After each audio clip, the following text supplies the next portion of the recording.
By the time I walked in with a cupcake, he'd already decided what I was worth. Turns out, it wasn't much. I always tracked birthdays on the team calendar. His was marked in red, circled twice. Mike, the man who signed the checks. The one who hadn't said my name out loud in weeks. "Happy birthday," I said, setting the cupcake on his desk like it was a gift and not a buffer. He gave that sharp, wet laugh of his, like a garbage disposal choking on old silverware, and motioned to the chair. "Sit. Got something fun for you." On his desk, a printout of my quarterly numbers, highlighted and underlined like a student project. I'd brought in 61% of Harrogate & Co.'s revenue. 61. But the sheet only credited me with 41. "Oh, and Camille," he said, sawing into the cupcake with a plastic knife. "We've reassigned the Keller account. You'll be sharing it with Chad from now on. He's been really stepping up." Chad, the same Chad who once confused net margin with net traffic in a client meeting. The same Chad who wore Patagonia vests and pitched my decks with his name slapped on top. "And," Mike added through a mouthful of frosting, "payroll's gonna hold your commission while we clear up some discrepancies. Legal's updating some contract language. You know how it is?" I smiled, because I did know. I knew that 3 months ago. I negotiated Clause 14B into the Keller renewal, personally, while Mike was off at a synergy-building golf retreat. I spent 3 weekends drafting a clause that froze the contract if the point of contact changed without written consent. And now, they'd done exactly that. But I didn't say a word. I just watched the red frosting on his beard, like blood from a paper cut. Then I stood, thanked him for the cupcake moment, and walked out, back at my desk. I sent 2 emails, one to my attorney, one to the Keller Group's CEO. Subject line, "Moving forward, new representation." I didn't need a breakdown. I needed a blueprint, and quietly. Piece by piece. I'd already started drawing it. I didn't scream. I didn't storm out. I didn't even flinch when they said, "shared credit." That morning, I simply walked back to my desk, powered up my laptop, and opened a folder titled Plan B, Final, because long before they cut my commission, long before they handed Chad my account like it was a party favor, I'd already started building my way out. The first thing I did was register a limited liability company. Quiet name. Nothing flashy. I used my mother's maiden name on the paperwork and listed a co-working space downtown as the business address. The website was clean. Minimal. Just a contact page and a custom domain that sounded polished enough for any client call. Then I built the infrastructure, a full CRM platform to track contacts, conversions, retention data, shadow copies of every pitch deck I'd ever written, all of it legal, all of it mine. I didn't steal their system, I just replicated the one I built for them, because no one had noticed. I had designed it from scratch 3 years ago, and they never bothered to protect what they didn't understand. Next came the talent. That part took longer. But then I remembered Priya. She used to work finance at Aldrin & Rowe, our top competitor, before she suddenly disappeared. We'd crossed paths once at a boring client summit, shared an overpriced sandwich and a 30-minute complaint session about corporate gaslighting. I reached out. Turns out she left after being blamed for a budgeting error she didn't commit.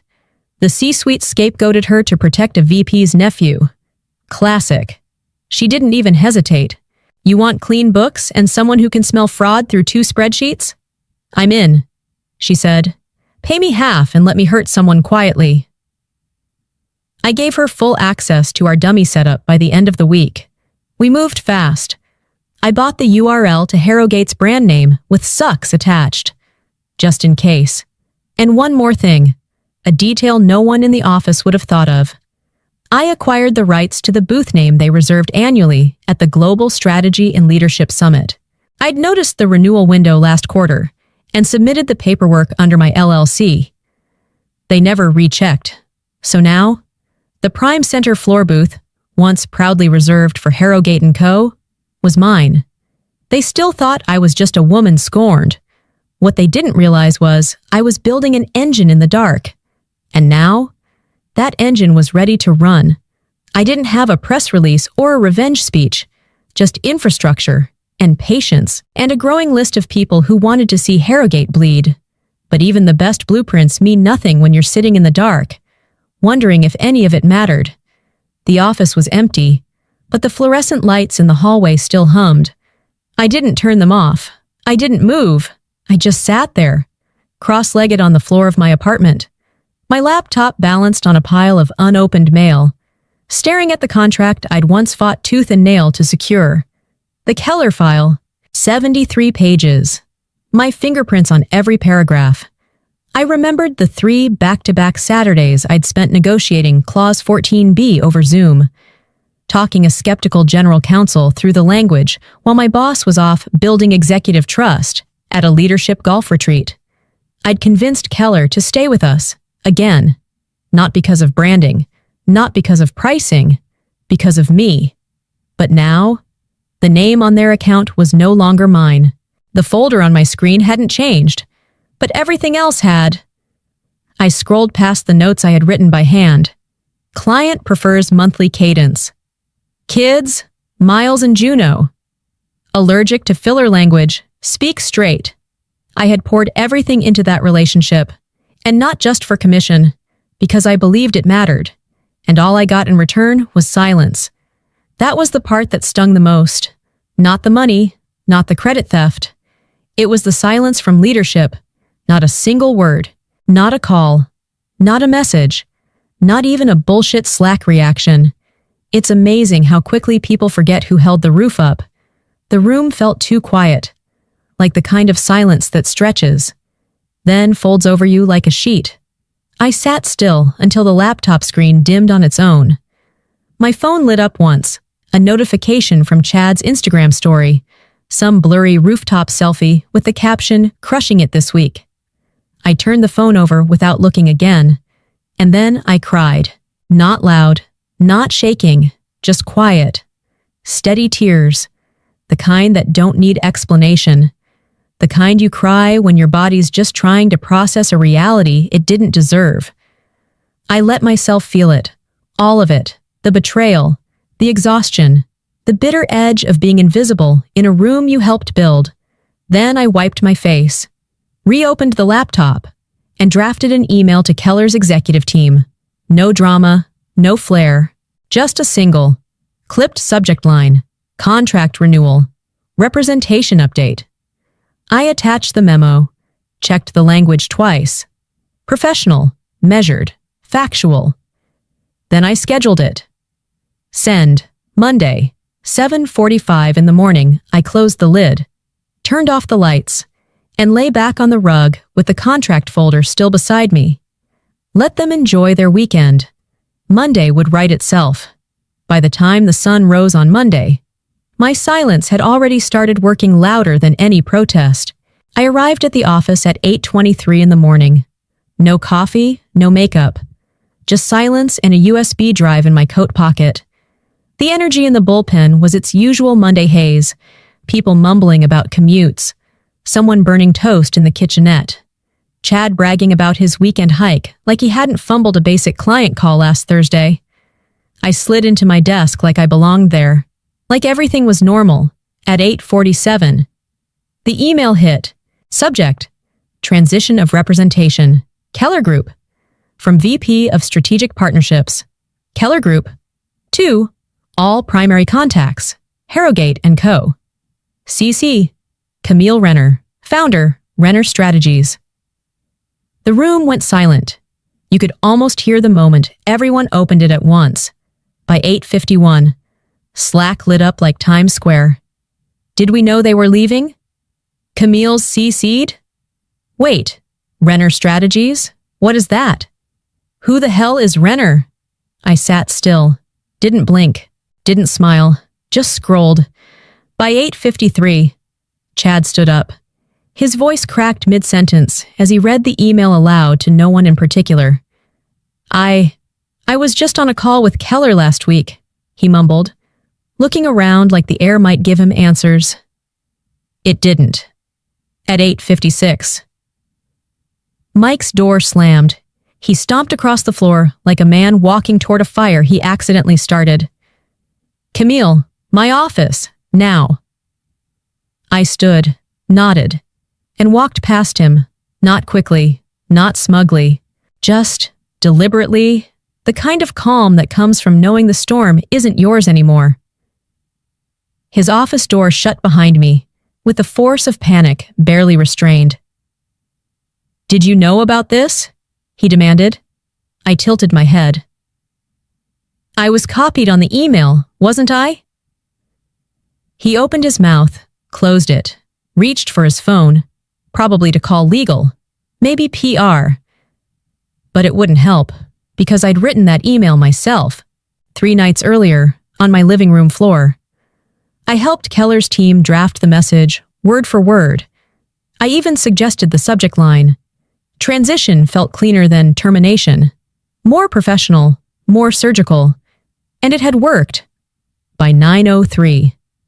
The office smelled like fear. Someone dropped a coffee mug. Kim from PR whispered, "Oh no," out loud, and no one even acknowledged her. I returned to my desk, opened Slack, typed a single message into the general channel. Reminder, commissions are how you retain talent, not how you threaten it. 7 emoji reactions, then 11. Then the message disappeared, deleted by admin. I didn't repost it. Not yet. I just reopened the Keller folder on my desktop, highlighted a line I'd written 6 weeks ago. Client prefers direct contact, does not tolerate bait and switch, and smiled. What they didn't realize was that chaos doesn't scare me. I just wait for the quiet right after. Then I speak. I watched the chaos churn just beneath the polished surface. Slack channels blinked like warning lights. Project threads froze mid-comment. Nobody knew what to say, but they were definitely saying it anyway. At 9:32, I typed into the general channel, "Just a reminder, commissions are how you retain talent, not how you threaten it." Simple, clean, no hashtags, no direct blame, just truth. Within seconds, emojis started rolling in, first a fire, then a raised hand, then the flood, clapping, eyes, check marks. A few brave souls added their own quiet nods beneath it.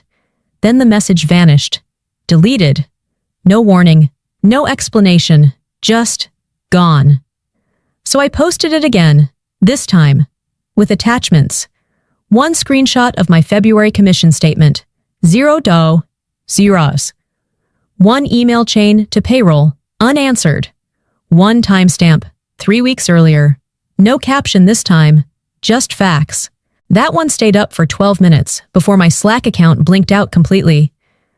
My email followed 2 minutes later. Calendar access? Gone. Keycard credentials? Revoked by 10:04. I wasn't escorted out, not yet, but the silence that followed was louder than a siren. Then came the HR message, from someone I barely knew. New girl, probably hired to soften the culture. She asked if I could step into a private Zoom room for a quick off-boarding conversation. I didn't reply. I'd been expecting this. Instead, I stood, walked to the printer, and retrieved the folder I'd placed there first thing that morning. A sealed envelope. Inside, my formal resignation, a certified timestamp, and a letter from Renner Strategies, my agency, confirming my title as founder and managing partner. I handed it to the junior HR rep in the hallway. Her eyes darted back and forth like she expected backup. "I'm so sorry," she whispered, like she'd watched the whole thing from behind the curtain. "They just told me to—" "You can tell them I'm leaving," I said, "but not because they told me to." Her breath caught. Are you quitting?" I gave her a small smile. Not out of kindness, out of clarity. "No," I said. "I already left. I'm just taking my name with me." And then I walked back to my desk, grabbed my things, 1 bag, 1 hard drive, 1 pen I actually liked, and walked past the glass offices lined with unread awards and fake plants. The building that once promised growth now looked like a waiting room for ambition too scared to leave.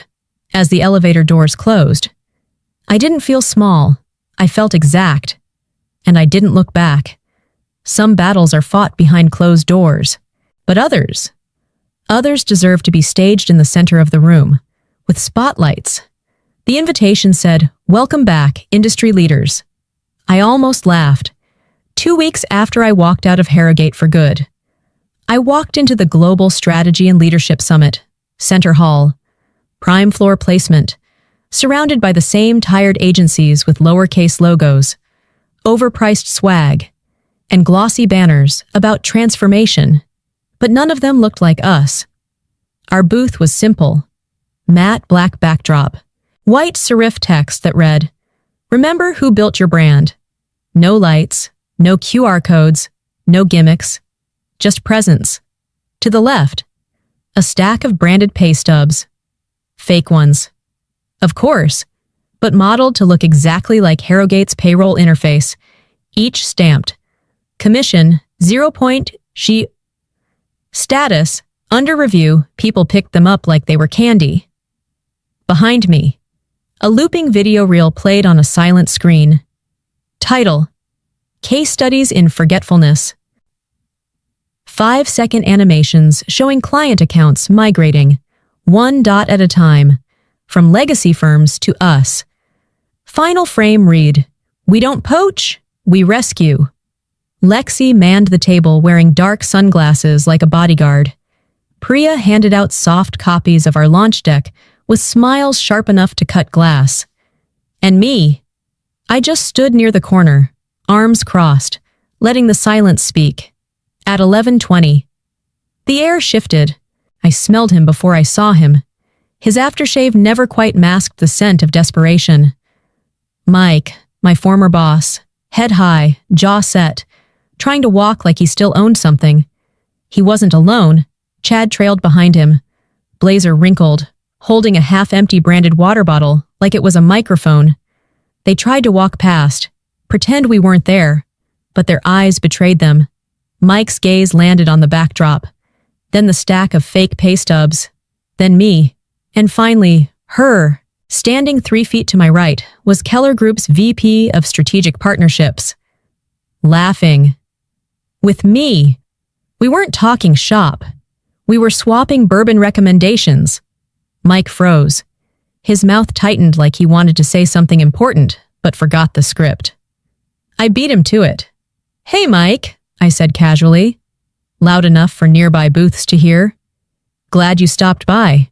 We actually have something for you." I handed him a mock pay stub. He took it automatically. Reflexes of a man used to taking things.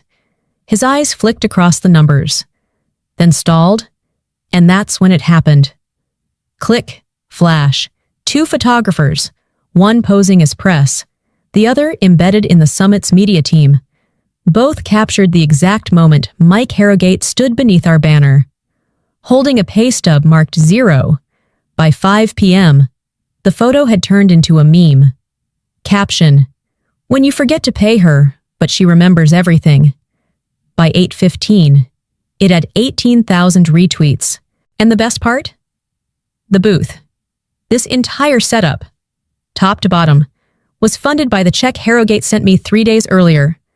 $38,200. No apology note, just a typed line. "We hope this resolves any outstanding matters." I never responded. I didn't need to. I'd already deposited the check, straight into the summit's event account. Final invoice note. Sponsorship, prime booth, center hall, paid in full. Sometimes revenge doesn't need fire, just precision and the right lighting. Just when I thought they'd retreat into silence, they chose something worse. A smear campaign wrapped in strategy slides.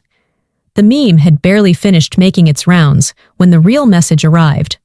Subject line, confidential, you need to see this. Sender, anonymous, burner Gmail, no signature. I opened it on a secure device. Instinctively wary, but curious. Inside was a zipped folder. Time-stamped, neatly organized, internal files from Harrogate & Co., meeting transcripts, Slack exports, slide decks. The title of the initiative? Project Phoenix.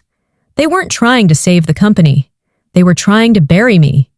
The internal goal was clear: reframe Camille Renner's departure as an emotional breakdown triggered by professional overwhelm. Sub-goals included: seed rumors about instability, imply NDA violations, and undermine client confidence through indirect language. There was even a proposed media pitch draft: when star employees snap, the hidden cost of overinvestment in talent. The kicker? A full SWOT analysis of me: strengths, client loyalty, strategic mind, personal brand; weaknesses: no MBA, known for emotional conviction; opportunities: discredit, cast as volatile; threats: she's smarter than we thought, she's gaining traction. I should have been angry. I should have slammed something, but I didn't. I sat with it, let the bile settle.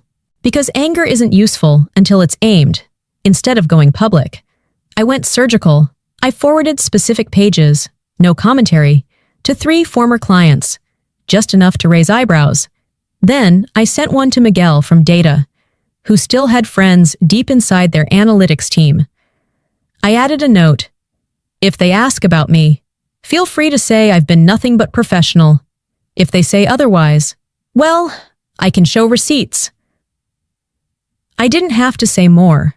The fire lit itself. By Friday morning, I got a text from Kim. Yes, Kim from PR. Soft pink sweaters, peppermint tea, and whisper volume phone calls. She'd been laid off quietly during the fallout.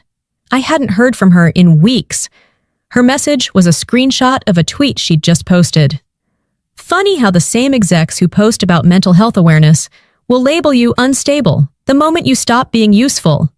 The tweet started climbing before lunch. By 2:30 in the afternoon, Inc.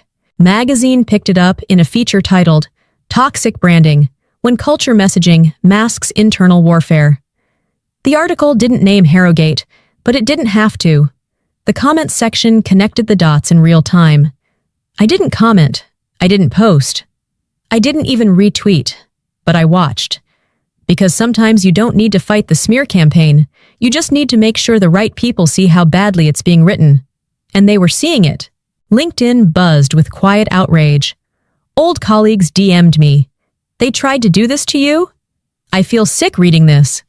Is this why you left? I didn't answer any of them directly. I let the silence speak louder. And while Harrogate scrambled to find a new narrative, I spent my weekend onboarding 2 new clients who used to require 3 rounds of approvals just to book a metrics review. Now they were calling me directly. Because trust, once lost, doesn't go back. It finds someone who remembers what to do with it. There's a strange kind of power in walking back into the place that tried to erase you, holding a clipboard. The receptionist blinked when she saw me. Like her eyes couldn't quite register what her memory insisted was impossible. Can I help you? I smiled softly. Client audit. I believe Mike's expecting me. He wasn't. But the calendar invite said otherwise. One of Harrogate's remaining clients, mid-size, legacy, resistant to change, had requested a full operational audit before renewing their Q3 scope. The client specifically asked if Renner Strategies handled third-party assessments. Of course we did, so I returned. Not as an employee, not as a name on their forgotten payroll, but as a consultant, contracted, paid, and in control. I walked through the same glass lobby where I once greeted clients with coffee in hand and fire in my chest, only now. The fire had cooled, refined, tempered. It burned blue. Mike was already in the conference room when I arrived. He stood when I entered, but not out of respect. More like reflex. He didn't say my name, just gestured stiffly to the end of the long table. The lights hummed. The air was too cold. Someone had laid out bottled water like this was a negotiation. It wasn't. I plugged in my laptop, opened the deck, and clicked to the first slide. Audit findings, brand risk, talent drain, operational instability, silence. The next slide, client retention, YoY, 41%, Q1, Q2 revenue, dip, 6.8 employee, turnover, 38% in 4 months. Still no response. I kept going. Slide 5 was a word cloud, terms pulled from public sentiment across Reddit, Glassdoor, Twitter, and internal leaks. Dead center, frat energy, burnout factory, leadership crisis. Slide 6 showed their recent recruitment efforts, open roles, ghosted interviews, declining response rates from vetted candidates. Mike shifted in his seat. Someone across the table sipped water too loudly, but I didn't look at them. I looked at the screen. Then I clicked to the final slide. No data this time, just one quote and clean. White text on a black background. Don't burn bridges, you forgot I helped build. I let it sit. 10 seconds. 15. No one moved. Finally, Mike opened his mouth. I cut him off. Calm. Even unbothered. This isn't a brainstorm. Mike, it's an obituary. He flinched like the word had weight. It did. I closed the laptop, slid it back into my bag. The client's considering transferring their contract after this quarter, I said, rising from the chair. If they move forward, we'll coordinate the handoff. I adjusted the strap of my bag, turned toward the door. If you need anything in the meantime, I added, have Chad email me. I paused, just long enough to meet Mike's eyes. There was no fury left in them, no bluster, just a hollow, exhausted kind of knowing. Then I walked out. No mic drop, no dramatic final line, just the soft sound of my heels across the same marble floor where they once told me I should be grateful to stand. Some stories don't need to be shouted to be heard. They just need to be told by the right voice, at the right time. It dropped at 8:02 in the morning. No teaser, no build-up, just a headline that spread like a spark across dry grass. The ghost in the pipeline, how Harrogate tried to erase a star and dug its own grave instead. Byline, Wired Business Investigations. I read it once, silently, then again, slower, word by word, paragraph by paragraph. They had everything, the Slack messages, the internal memos, the draft PR pitches from Project Phoenix, the emotional instability narrative, the pay stub screenshots, even the meeting notes I'd been anonymously copied on, lines highlighted like bruises under harsh light. They didn't just tell my story, they reconstructed it. Paragraph 6 described the commission freeze. Paragraph 11 quoted an unnamed senior staffer saying, "She was the only reason our biggest client stayed, and they cut her out without a plan." Paragraph 17 broke it open. An audit conducted by Renner Strategies weeks after her departure outlined Harrogate's plummeting retention, reputation, and revenue. I didn't give them everything, just enough. But the part that stopped me, the part that made me set my coffee down mid-sip, was the final paragraph. My words. They didn't lose me because I snapped. It read, bold and clean. They lost me because they assumed I'd stay quiet. That line hit like a gavel. Across forums, comment sections, Slack groups, and LinkedIn threads, people repeated it like scripture. Subreddits lit up. Marketing. This article is insane. I knew something was off about how fast she disappeared. Consulting. Case study in how to kill your own credibility. Female founders. Tag yourself, I'm the ghost with receipts. Industry group chats buzzed. Anonymous employee confession accounts reposted the headline with captions like, "This one's going to be discussed in MBA ethics classes. Mark my words." Someone made a slide deck titled, "What Not to Do When Your Top Talent Leaves," and used Harrogate as Exhibit A. They'd tried to frame me as a cautionary tale. Now they were one. I didn't tweet, didn't post a quote card, didn't need to. The machine was moving on its own now. By 10:30. I had 3 new media inquiries. By 11. 2 more client consult requests. By noon. A DM from a professor at Wharton, asking if I'd speak on leadership miscalculations in modern branding. I didn't reply to that one. Not yet. I just stood by the window of my new office, letting the sunlight spill across the hardwood, and watched as the storm I never had to shout into began doing what storms always do. Clear the sky, one truth at a time. The storm had passed, but something deeper remained. Not noise, not outrage, just the quiet work of building something they'd never take credit for again. 6 months later, we had 15 full-time employees, 7 active clients, and a waitlist that stretched into next quarter. The name on the door read Renner Strategies, etched cleanly in brushed metal. Nothing flashy. But the team inside? Fire and steel. Priya handled finance like a scalpel.